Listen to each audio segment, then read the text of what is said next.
Newly inaugurated minimum wage committee given April 1st deadline as cost of living surges. Nigeria doing better in the fight against corruption according to latest ranking. Price of grain soars despite influx of harvest produce. On the foreign scene, African Union urges dialogue between ECOWAS and military-led states. Many thanks for joining us on the News Hour. My name is Abdullahi Ahmed. We begin in Abuja as the tripartite National Minimum Wage Committee has been inaugurated at the Presidential Villa in Abuja with a call on the members to surpass the basic social protection floor for all Nigerian workers. Vice President Kashim Shettima, during the inauguration, cautioned the members of the committee to take into consideration the sustainable payment capacity of each tier of government and other employers of labor in the country. From the State House, Kehinde Amodu reports.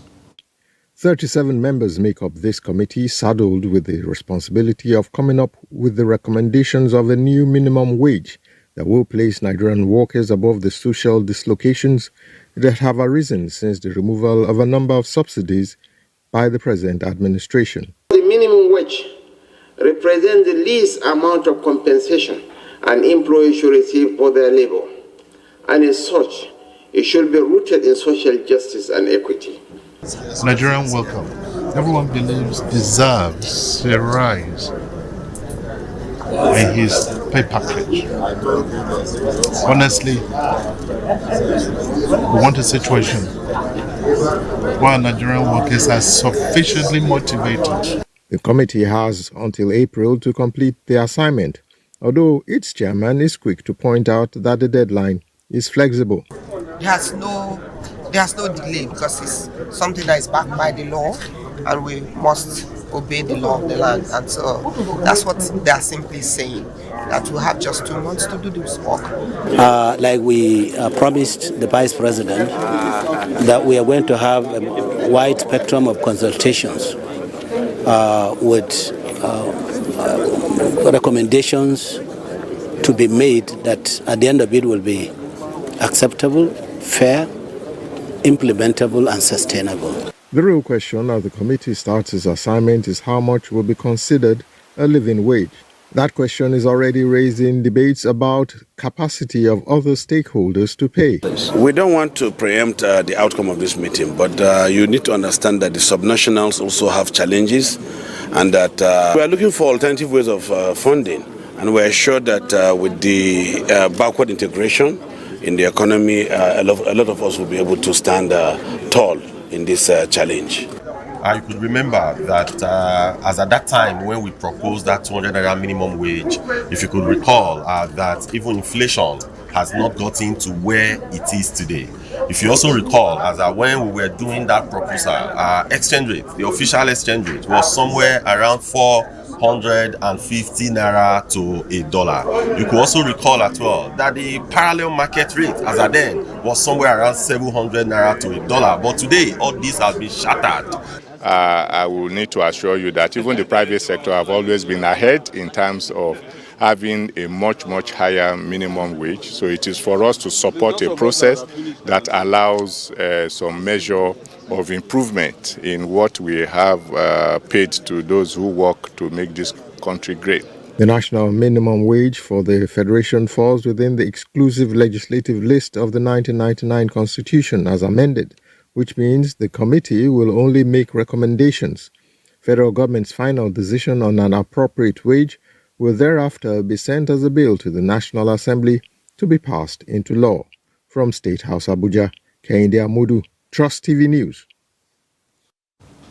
Well, let's dig a little deeper into some of the issues raised during the inauguration of the tripartite committee for a new national minimum wage. Joining us on the program is economist Aliyu Ilyas, joining us virtually on the News Hour tonight here in Abuja.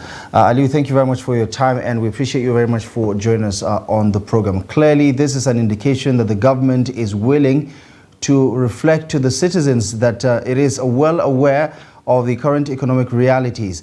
But of course, cautioning that there's a need to manage expectations when the Vice President talked about sustainable payment capacity across the different tiers of government. As an economist, what do you have to say about what realistically Nigerians should expect given the paucity of funds at the various tiers of government? All right, thank you for having me. I think it's quite instructive and timely, as you say. Though if I expect such intervention before now, let's follow the 5-year conditionalities that they must use to review minimum wage. If you ask me, Nigeria is in dear need of a change in the revenue that most workers receive. You agree with me that what we have currently, 30,000 minimum wage cannot even sustain a week family, because if you look at a family of 4, definitely such cannot be okay for family. But going forward, I just want them to make sure that they really come up with this group, our stakeholders, because stakeholders are very, very key. So federal government, state government, private sector, because it's one thing for national government to think that it's good, let's increase it. Will the subnational be able to do that? What will affect the state, the private sector as well? So these are the things that we need to look together. But it's quite timely and it is expected. And like the Vice President said, it has to be achieved before March, that the period will expire. So it's a good one. So we hope it won't be like other committees that will not come up with a result as expected. Well, looking at the current economic reality right now, I just talk about how cash-strapped the federal and state governments are at the moment. They have been for quite some time. But looking at the fact that the budget that has been signed by the president and most of the state governors that have already had their 2024 budget already signed without any input from what the new minimum wage is likely going to be, what kind of shock are we likely going to see, especially if you consider that the current minimum wage that we do have is already not being implemented in more than half of the states across the country? Well, that's the major challenge we have, and I would say no thanks to most of our governors, because even if you look at it, even 30,000 they cannot. The answer is always they don't have that capacity. So now that we want to do this new minimum wage, that they've not even achieved the 30,000, what would I expect? And I must tell you that expecting anything less than 150,000 would not be realistic on the citizen or public servant level. But the fact just remains that it is federal government. Federal government needs to do what they need to do. However, it's quite also shocking that it's not captured in the budget. So where would they get the money from? From what we can say is that government has been able to maybe rake in some money through a removal of fresh subsidy. Maybe that they'll find a way of doing that. But what will private sector do? And I assure you, most state governor will still not want to comply. And if you look at one of them that just spoke in this program now, he has also exercised that fear in what he was saying, that the subnational may not be able to really cater to that. And if you even look at it holistically, if you add the federal government staff to state government, I don't think they are still up to 10 million. And we have about over 90 million people that are actively working. So what will the 80 million get their own increment? That's the question that begs for answer. But for government, I think government need to, as much as possible, adhere to whatever, because the agreement also have governors therein. So they should come out with something that is sustainable. Let's just suppose the idea behind minimum wage and what many say is what Nigeria needs to be pushing for at this moment, a living wage. What is the distinction between the two? Well, when you say minimum wage and living wage, the economy is the one from the current economy that we have now. We cannot manage minimum wage now. We need what is called living wage. And when you're looking at living wage, you look at the family of 5. How much we sustain this family of 5? Factoring in transportation, school fee, feeding, and all the needs, not even wants this time, all the needs. You agree with me that it is expected for us to have a living wage that is sustainable, that can be a true take-home, not minimum wage. Minimum wage will could be what no one can even take. It cannot even sustain people for a week, let alone a month. So we need a living wage, as rightly mentioned. Right. So as an economist, what is realistically achievable, going by the hopes and aspirations of not just the committee, but Nigerians who are waiting in the wings for what will be the outcome of their recommendations? Right. I have a look at all the stakeholders, that the federal government, the state government, the private sector, even the pensioners. These are what we should look at. I think we'll be looking at around 150,000 to 200,000. That could be a living wage. Now we now have to come back to that language now. It's now be the minimum that a public servant can get, 150 to 200,000. Because if you look at the economy, a family of 5 will find it difficult to even sustain themselves for 30 days with 150,000, and coupled with the challenges. And I must also tell you that even most civil servants are now rationing the way they go to work. People hardly go to work as expected, and this is affecting our productivity and also affecting the GDP of the economy. I reckon that will be for the governors and for the federal government biting more than they can chew, because a look at the wage bill, if that is, of course, what we end up getting, would perhaps balloon it astronomically to a point where we will definitely find it very difficult to pay salaries at the end of the day. But we're going to have to leave it here for now. It's still early days. We'll wait to see what the tripartite committee will achieve in the next couple of months as they try to deliver on their mandate. Aliyu Elias, thank you so much for joining us on the news. I appreciate your thoughts. Thank you for having me. Right, moving on now to some of the day's other news stories. According to the Transparency International, Nigeria has moved up 5 places, indicating an improvement in the fight against corruption after scoring 25 points in the 2023 Corruption Perception Index. Nigeria now ranks 145 out of 180 countries compared to its 105th position in 2022. In this report, Noel Sampson speaks to stakeholders on the ramifications of the 2023 ratings, its impact on Nigeria, and how the war against corruption can be won. His report. The Corruption Perception Index ranks 180 countries and territories by their perceived level of public sector corruption, according to experts and business people. It relies on 13 independent data sources and uses a scale of 0 to 100, where 0 is highly corrupt and 100 is very clean. The index has been an annual source of friction between government officials and Transparency International.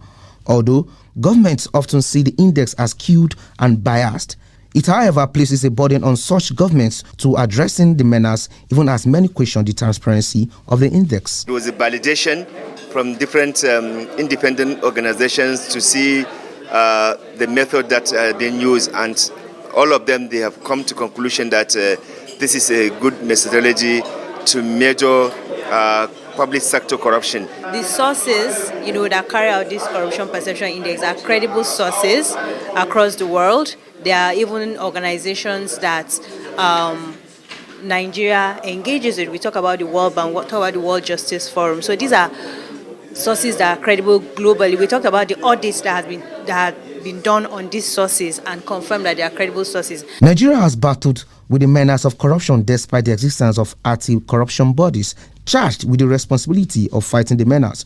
This has left many wondering if the corruption can be tamed or it has become part of our everyday lives. We all have responsibility as Nigerians, but of course the government must provide the leadership, the government must provide the environments for the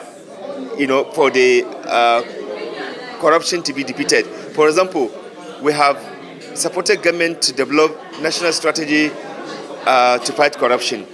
That document has not been operationalized. If it has been operationalized, everyone in this country will have a role to play in order to defeat corruption. But we are not making use of that important document where every Nigerian will have a role to play to minimize corruption. Strength of the civil society and media, that they are able to be given a space to really advocate for transparency and accountability. And so there are efforts that are being made both by state and non-state stakeholders in tackling corruption in Nigeria. It is not a hopeless situation. It is something that will continue to work on. We have to have strong institutions that will enforce all our laws, our Money Laundering Prohibition Act, you have the ICPC, the CCB. Of course, you have the Code of Conduct Bureau, which if they are working effectively, most of the corruption cases will not be here because they ensure that all asset people declare their assets, before they enter office and when they leave office, and they do their investigation properly, you find that a lot of this corruption will be prevented. Corruption increases inequality, decreases popular accountability and political responsiveness, and thus produces rising frustration and hardship among citizens, who are then more likely to accept or even demand hard-handed or illiberal tactics. This is why many believe the menace must be tackled head-on. Well, Samson, Trust TV News, Abuja. Now, the Nigerian Senate on Tuesday resumed parliamentary duties after the Christmas and New Year recess with a strong call on the Tinubu-led administration to curb the growing insecurity in the country. The Nigerian Senate is also pushing for effective collaboration between the legislative and executive arms of government for national growth and development. The report. Members of the upper chamber of the National Assembly were quick to point out the impact of Nigeria's security gaps, which have recently surged, especially in the nation's capital. The Senate President, while commenting on the state of the nation, called for synergy among senators to address the hydra-headed challenges facing Nigeria. In the coming months, we will face a multitude of challenges from economic recovery to healthcare reforms to national security and even social justice. It is imperative that we approach these issues with a spirit of collaboration, brotherhood, love, and commitment to finding common ground in order for this country to move forward. Meanwhile, the Senate on Tuesday summoned the heads of security agencies over the rising spate of insecurity in different parts of the country. The security chiefs are to appear before the Senate next week for an interactive session with the lawmakers on how to address the menace. That the Senate do invoke the earlier resolutions to invite the security chiefs for an interactive session with the Senate with a view to resolving the insecurity that is plaguing the country. The Senate has also noted the killings of several residents of Bangu, Bokos, and Boko Ladi communities in Plateau State, and is asking that the Senate do invoke its area resolution to invite the security chiefs for an inquisitive session. In another development, Senator representing Kano South, Suleiman Kawo, is questioning the premature removal of the substantive executive director of the Midstream Downstream Gas Infrastructure Fund, Mansur Kwalia. According to Senator Kawo, the sacking of Kwalia as executive director of the agency is unlawful, as he was not allowed to complete his 5-year term, which began in 2002.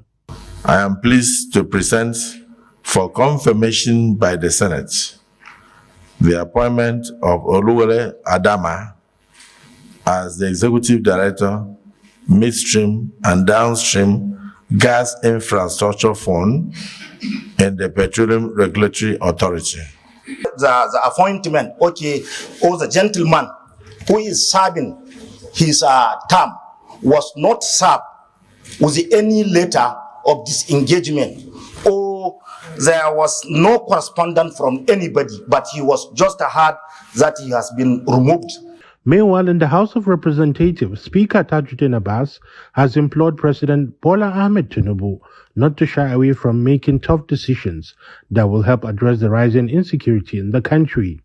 The Speaker noted the murder of over 30 people in Plateau State, as well as many others who have fallen victim to the mindless acts of terrorists in the last few weeks.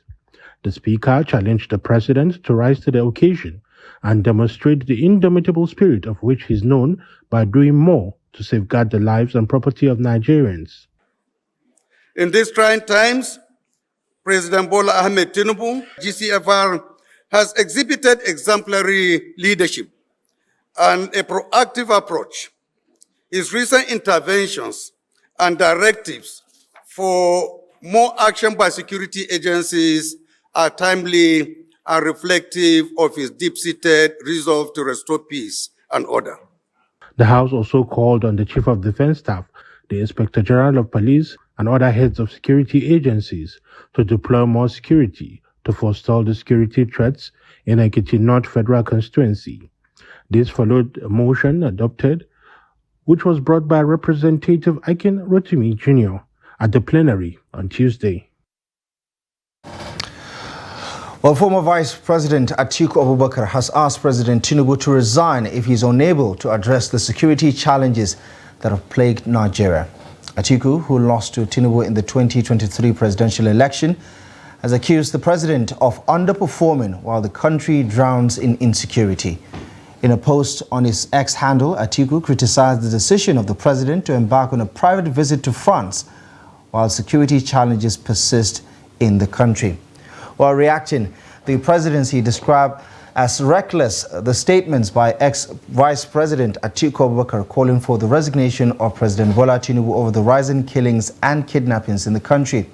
In a statement, the special advisor to the President on Information and Strategy, Bayo Onanuga, says contrary to Atiku's claims, President Tinubu is on top of the security situation in the country.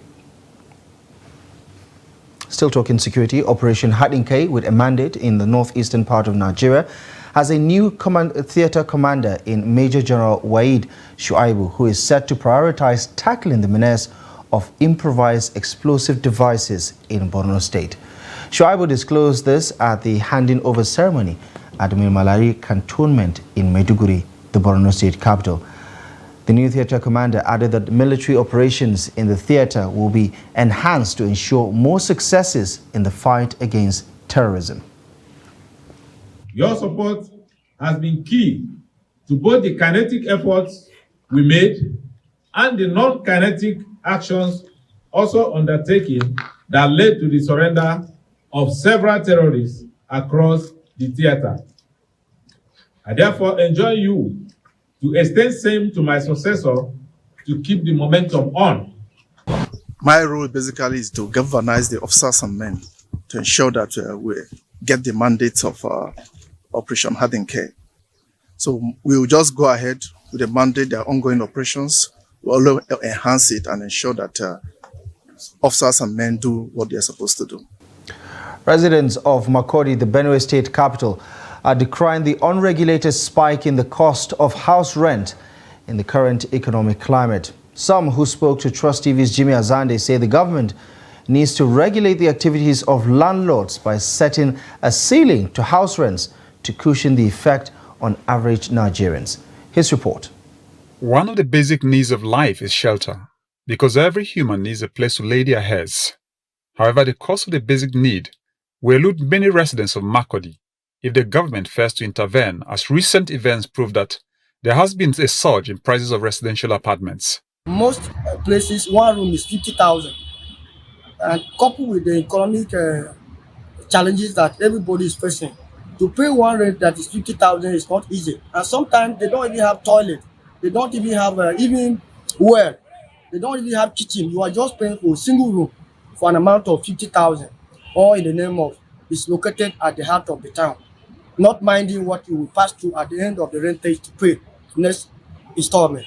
Other residents blame the cost on building materials and the sharp practices of middlemen, popularly called house agents. The reason is very simple. You know, a lot of things, there is hike in almost everything in Nigeria today. If you go to the market, you discover that almost food stuff, everything has gone up. And the building materials are also very costly. And minus all these things, because, you know, building is a lifetime kind of thing. If you're building, if you have a house for commercial purpose or for renting, you discover that it lasts for a very long time. So once you construct, you can give at a reasonable rate to allow for that time. And anyhow it is, you're going to recover whatever thing that you may have used in constructing such a building. Those governments should have a regulation about this agent something. Because agents, they are not doing the correct thing that they're supposed to do. They are just making everything to their own interests. And it's not supposed to be like that. I think government should have a relationship with the landlords that they will be regulating the business between the tenants and the landlords. They are calling on the government to provide enabling laws that will make houses affordable for citizens. State government to provide an enabling environment to come up with laws that will regulate the payment of such a rentage to enhance a good living for every citizen living in Benue State to cope with the economic realities of the time. A two-bedroom residential apartment currently costs between 300 and 1 million naira in Makurdi, a civil service-dominated urban settlement. Jimmy Azande, Trust TV News, Makurdi. Well, elsewhere, the price of grains across markets in Bauchi State have continued to soar as traders say staple grains like maize, sorghum and millet at local markets have become too expensive to afford for both customers and dealers. Adamu Imam captures the views of respondents on the impact of the current food inflation crisis. Al-Qasim Ali and Abubakar are marketers of grains and building materials over the years. They usually patronize weekly markets across the northern region for their business transactions. However, in recent times, prices of commodities in Nigerian markets have become a source of concern as they can barely keep up. Even price of maize now has become something else because the common man is struggling to buy maize, which we once regarded as poor man food. Right now, one measure sells for 650 naira to 700 naira. As for rice, it is about 1,300 naira to 1,400 naira per measure. Where are we going here with this kind of price increase? Everything has increased. Oh, we don't know what we are going. Now I can stop, I can close this shop, man, maybe tomorrow or next tomorrow. Why? Because everything has increased. I can close my shop. I can go anyway. See now, I bought this goods before now. I bought it like 40-something thousand naira. Now the price is 50-something thousand naira. There's no anybody come and buy something to my shop here. See, my shop is empty. Nobody is here now. Some customers of grains and other goods express worry with the current economic hardship in the country. They are always blaming the ever-increasing prices of commodities to the rise in the exchange rate of the US dollar to the naira. With every passing day, average marketers increase their price while we continue praying to God. It is unfortunate.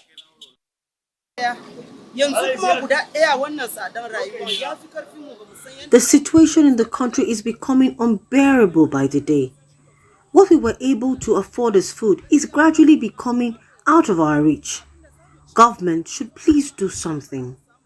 They lamented that 8 months into the tinubu's administration, the common man is yet to enjoy the benefit of the economic policies geared towards making life easy for the masses. Adamu Imam, Trust TV News, Bauchi. A man and his pregnant wife have survived a near-death experience when a Federal Road Safety official vehicle ran into their car in Abuja during a high-speed chase. The Tuesday morning incident drew crowds who have faulted the conduct of the road safety officials for recklessness.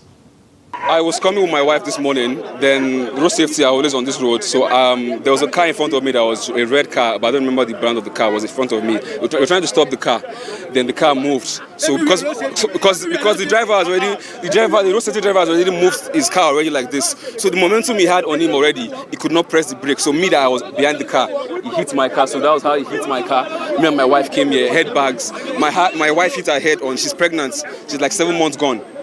So I was just lucky that she's going to the hospital. So they hit us. All my car, everything has been scattered. My engine, everything is gone. My glass, everything is scattered. So what are the road safety about it now? They were about to run away. Luckily for somebody, this man that had a Hilux car that blocked them. The man was coming with speed. I don't know what really happened actually. So the man, I saw, but all I saw, I heard road safety hit this man from the side like this. It's coming from this way. He hit him from the side. So when he hits him, I find out that they want to start. All of them enter inside their vehicle. They want to start. They want to turn. and go back to Use. So I have to use this my truck to block them. This truck, yeah, that Tacoma there. Okay. So I use that Tacoma there to block them, to block the distance. So that's what I saw. Then when I came out, when I dragged this woman out, I found that, yeah, I saw the woman heavily pregnant, one heavily pregnant woman. So I think it's the woman that hit her head here. You're watching the news on Trust TV. Still to come. Experts highlight the importance of data collection to healthcare development. Details of this and many more stories coming up ahead after the break. Welcome back to the news and thank you very much for staying with us. Here's a quick recap of our top stories. Newly inaugurated minimum wage committee given April 1st a deadline as cost of living surges in Nigeria.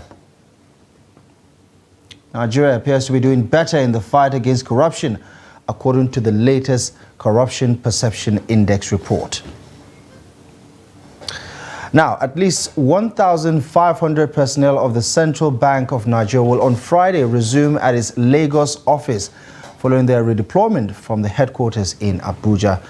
A source at the Apex Bank said the plan, though heavily criticized in some quarters, was still in motion, with affected staffers expected to resume on Friday. The latest development comes on the backdrop of the decision of the new management to relocate some of the CBN's departments to the country's economic hub for staff safety, increased productivity, and to decongest the head office in Abuja. The CBN says the action was necessitated by the several factors, including the need to align the bank structure with its functions and objectives, as well as redistribute skills to ensure a more even geographical spread of talent. It added that it was also in compliance with building regulations as indicated by repeated warnings from facility manager and the findings and recommendations of the Committee on Decongestion of the Central Bank's head office in Abuja. The federal government's move to relocate the Department of Banking Supervision and the Federal Airports Authority of Nigeria to Lagos has continued to generate conflicting views across the country. Trust TV's Chiamaka Enendu examines the economic implications of the federal government's decision despite political pushbacks. Her report. Supporters of the relocation move say it will boost ease of doing business and improve efficiency and productivity, while those against the policy argue that the relocation poses a disadvantage to some regions in the country.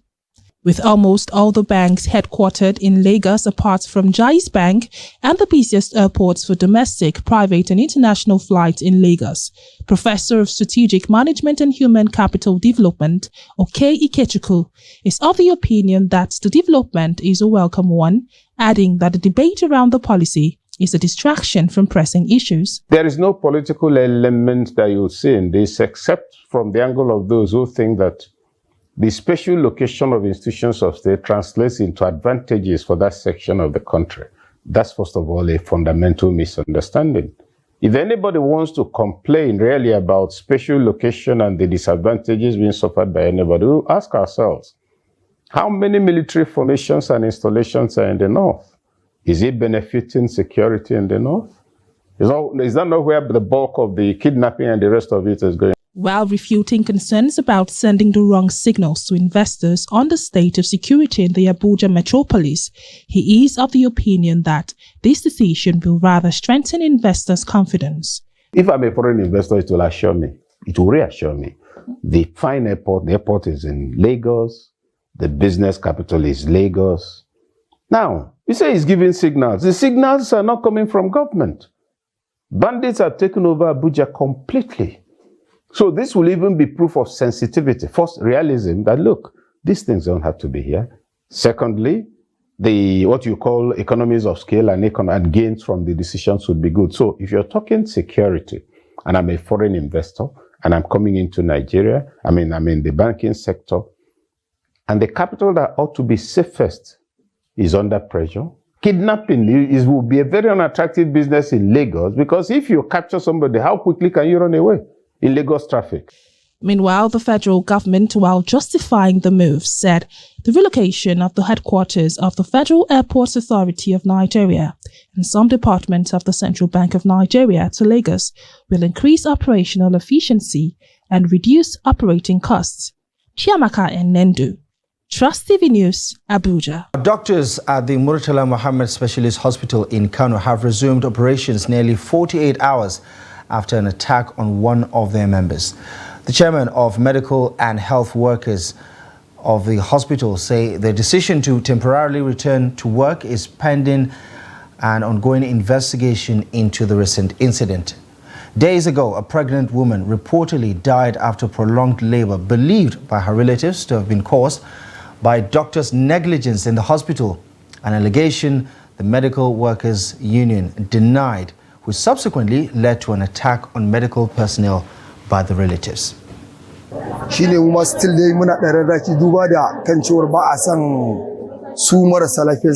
You see, our member that was badly beaten is still recovering from the injury sustained. But we have decided to temporarily reopen the hospital to continue operation because, as you can see, we cannot continue to stand while patients keeps on coming. It doesn't speak well of us. That is why we decided to open the hospital and continue operation, but temporarily, because we are demanding a thorough investigation and arrest of the people who actually beat our member. We will not allow it to just go like that. So that's why we choose to open the hospital again and continue operation. As part of efforts geared towards digital transformation of education in Jigawa State, Governor Umar Namadi has launched the Jigawa Compete program aiming to reform education in the state. The initiative is a fulfillment of the governor's 12-point agenda that was designed to position Jigawa as a digital hub in northern Nigeria. The report. The J-Compete program strives to provide 300 computers, internet connectivity, and the introduction of an Educational Management Information System, EMIS, for the state. The EMIS is designed to streamline and enhance the management of educational data, fostering efficiency and accountability within the education system. J-Compete, an acronym for Creating Opportunities for Mastering Excellence and Technological Empowerment, is geared towards empowering both teachers and students. The program seeks to bridge the digital divide in education, ensuring access to technology and fostering a conducive learning environment.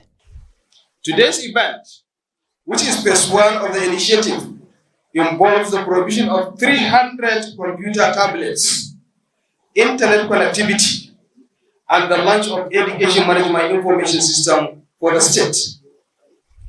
By all means, this is truly a very transformative intervention aimed at professionalizing the delivery of educational service in our dear state. The Commissioner of Higher Education in Jigawa State, Isa Yusuf Chamu, said the J-Compete program serves as a crucial step towards documenting and digitizing all data associated with the ministry. He noted that the comprehensive data from the 273 senior secondary schools in the state have already been collated as part of this initiative. Technical advisor has presented the dashboard in which that we can be able to assess the activities in our school, in our office. So when I'm sit down in my office, I can be able to follow what is happening in a particular school. I can use a satellite image whereby I can be able to dictate a teacher that does not go to the class. And I can also be able to dictate which class does not have the right lecture that they're supposed to have per week. The technical advisor of ICT and digital economy, Rislan Abdulaziz Kenya, harped on the integrated approach of Jigawa in bringing together basic and higher education. So what we are doing in Jigawa is to bring all the schools together, at the same time bringing technical and vocational education to accelerate digital economy as well as human development.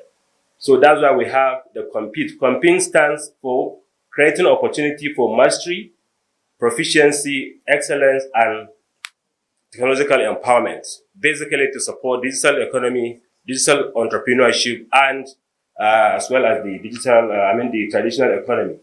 The innovation, which began in the education sector, will soon transcend to other areas of development, as stakeholders believe that the ICT should be embraced to accelerate development and not just for social activities. E-government implementation is the first phase of the J-Compete digital program in Jigawa State. The National Population Commission says the counterproductive culture of Nigerians towards birth and death registration continue to pose a challenge to the development of the healthcare sector in the country.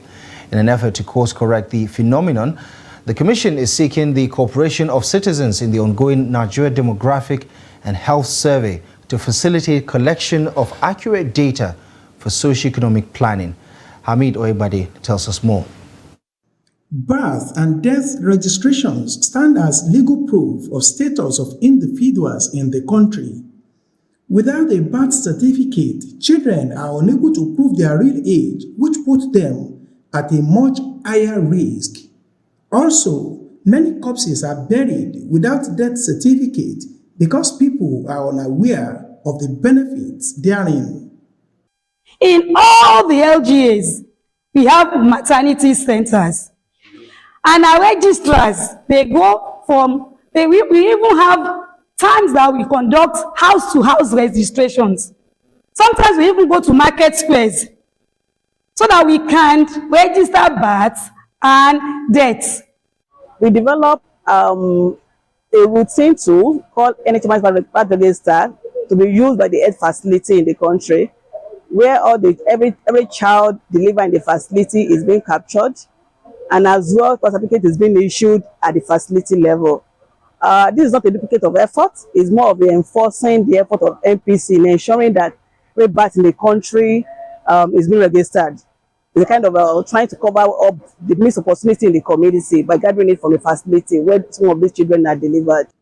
The National Population Commission is calling on traditional rulers across the country to encourage their subjects to cooperate with officials conducting the ongoing Nigeria Demographic Health Survey. We would like the traditional rulers and the local government chairman and the community headsmen, chairman to basically give us a maximum cooperation, because some of them tend, when they see us and they see NPC as the board of our flyers, they call it census, whereas it's not census, because some of the testing we do, the anemia testing, had to do with collecting of a blood from their teeth, and we give them the results. But the waste in which we gather, some of them tend to panic about it and tend to see how do we take this waste away. The 2023-2024 NDHS is ongoing in all the 36 states and the Federal Capital Territory, Abuja. Hamid Oyegbade, Trust TV News. Oshobo. The Osun State Governor Ademola Adeleke has reimposed the 6 p.m. to 6 a.m. curfew on Ilobu and Ifon communities following renewed hostilities involving the two towns. The governor announced the decision in a statement signed by the State Commissioner for Information and Public Enlightenment, Kolapo Alimi, obtained in Oshobo on Tuesday. Militia from Ilobu and Ifun communities had resumed fighting in villages at the borders of Osun and Oyo states on Monday. The police had confirmed the death of 2 persons in the crisis, while property was said to have been destroyed. Before the latest crisis, Governor Adeleke had in October last year imposed a dusk-to-dawn curfew on the 2 communities due to violent clashes. The Independent National Electoral Commission in Delta State has expressed its readiness for the conduct of the by-elections in the state. The INEC resident electoral commissioner stated this in an interview with Trust TV in Asaba, the Delta State capital, on Monday. According to him, the by-election slated for February 3rd would hold in Ethiopia West and Burutu 1 constituencies. Right now, what we're waiting for is the sensitive materials that will come from Abuja, and maybe we'll take it to the central bank, or we brought here straight, then we distribute them to the 2 LGS for the election. So far, so good. The parties have been going on their campaigns. We have not issued of any incidents when they started campaigning. So we hope that it's going to be a peaceful election. The rural election, we are still going with what we had already had, the Beavers and IREF, and the portal for viewing of elections. Elections, at the end of the day, and it's real time. Real time means that until the process is ready and the result is ready, you can watch it. You cannot watch it when the result is not ready. So by the time election closes by 2:30 p.m., there's sorting and counting and declaration. Welcome to Business News. I am Yusuf Akogu. The Nigerian Union of Pensioners, NUP, has kicked against non-inclusion of pension union leadership in the minimum wage committee inaugurated today in Abuja. NUP, in a letter signed by General Secretary Actor Zal and addressed to the Secretary to the Government of the Federation, Senator George Akome, expressed worried that the Constitution clearly stipulated that minimum wage and pension are to be reviewed side by side. The Pensioners Union further wondered if the exclusion of pensioners in the committee means that another committee will be set up and inaugurated at a later date to negotiate a review of pension. It further demanded that pension review should take place alongside minimum wage. The Nigerian Electricity Regulatory Commission (NERC) has stated that 11 discos received 99.94 billion naira from its customers as revenue from the 133.3 billion worth of electricity they consumed in November 2023.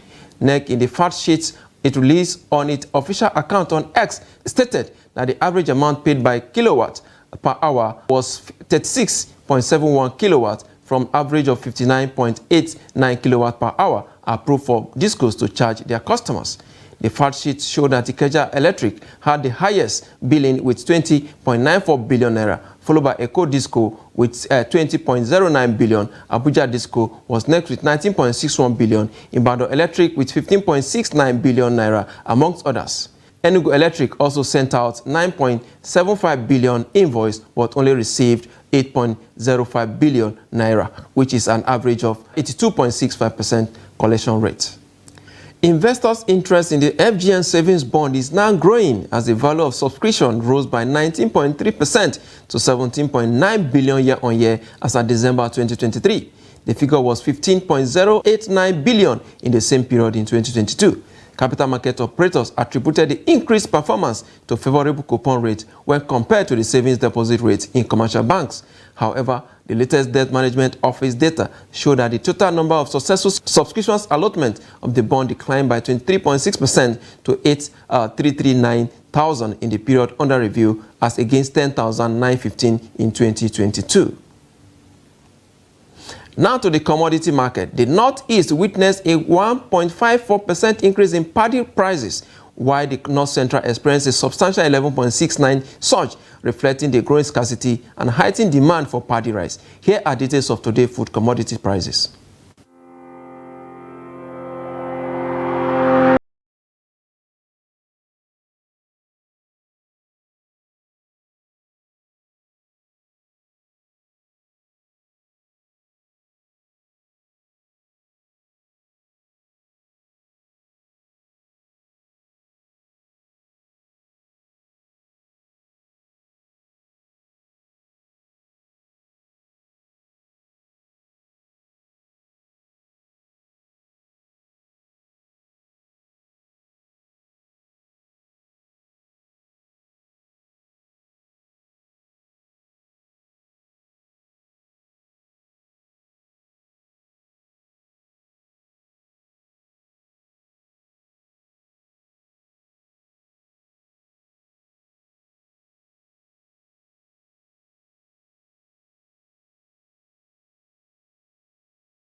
Now to the FX market. In an apparent reflection of the dollar scarcity plaguing the economy, Naira has lost almost 200% of its value since the exchange rate unification in June, despite multiple assurances by CBN and the Federal Ministry of Finance to tackle the supply side of the forex market.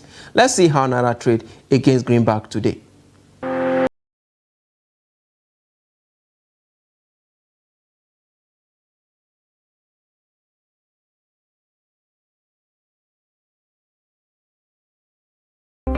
Now to the stock markets. After weeks of dominance by the bulls, the equities market have shown another side of its character this Tuesday. Analysts are asking, is it a slip or market correction have started. Let's see all the numbers as it went down today. Quite a big loss there that we have today in the market. NASCON down 10%, Access Corporation also down 10% as well. And of course, Sterling Bank recording a huge loss of 10% as well. And this has put the market down to about 1.15%, and over 1,000 basis points actually shedded off the all-share index today as well. Volume of trade 648.953 million, value at 11.08 billion naira, and in the deals of nearly 15,000 actually exchanges among investors. And of course, let's see some of the top trading equities. We have the like of Japan Gold traded about 59.79 million volume of shares. Transcorp also over 50 million shares. Of course, Access Corporation 46.81 million volume of its shares were traded. Of course, we have some few gainers for today. We have a UPDC gaining 8.11%. Geregu Power Plant, returning to the table after a very, very long time, recording 4.61%. A marginal gain that you say compared to the highest daily gain of 10%. Wema Bank also gained 1.21%. Of course, you can actually understand why the market closed in the negative territory today. These are the highlights of the stock trading as it went down this Tuesday on the floor of the Nigerian stock market. Let's look at the stock market in Africa and indeed the rest of the world.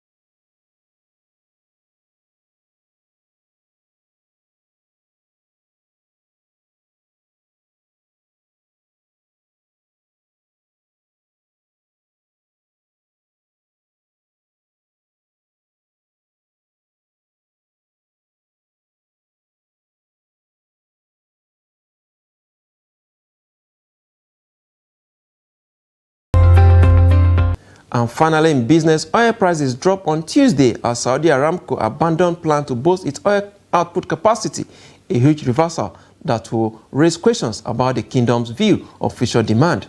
At the London market, Brent crude sold for $81 per barrel. For the oil basket, price steadies at $83 per barrel.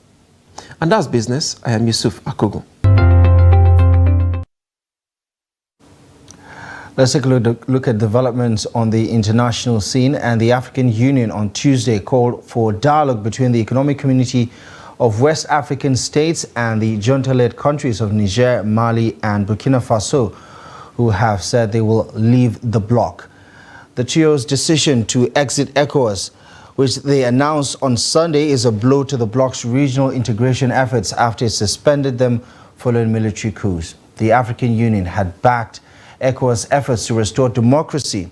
The chairperson of the African Union Commission, Musa Faki Mahamat, in a statement called for combined efforts so that the irreplaceable unity of ECOWAS is preserved and African solidarity strengthened. Burkina Faso and Mali, as well as Niger's foreign ministries, have formally notified ECOWAS Commission of the decision to withdraw from the regional bloc in written notices dated January 29. According to the bloc's treaty, member states wishing to withdraw must give a written one-year notice. Hence, the move to quit the 15-member bloc could yet take some time to implement, opening a door for more negotiations in the future. Right, just before we go, let's bring you up to speed with some of the latest developments in sports with regards to the ongoing Africa Cup of Nations in Ivory Coast. And Mali have booked a quarter-final meeting with host Ivory Coast after beating Burkina Faso 2-1 at the 2023 Africa Cup of Nations. In the last match of round of 16, Morocco versus South Africa is still goalless at the moment, and the winner of the encounter will face Cape Verde in the quarter-finals. Well, that is it for the news update tonight. Thank you most kindly for joining us. As always, we encourage you to follow us across our social media platforms to catch up with more news developments as well as more content. And you can also take a look at our website, trusttv.com. My name is Abdullahi Ahmed. From myself and the rest of the team, thank you for watching the News Hour and good night.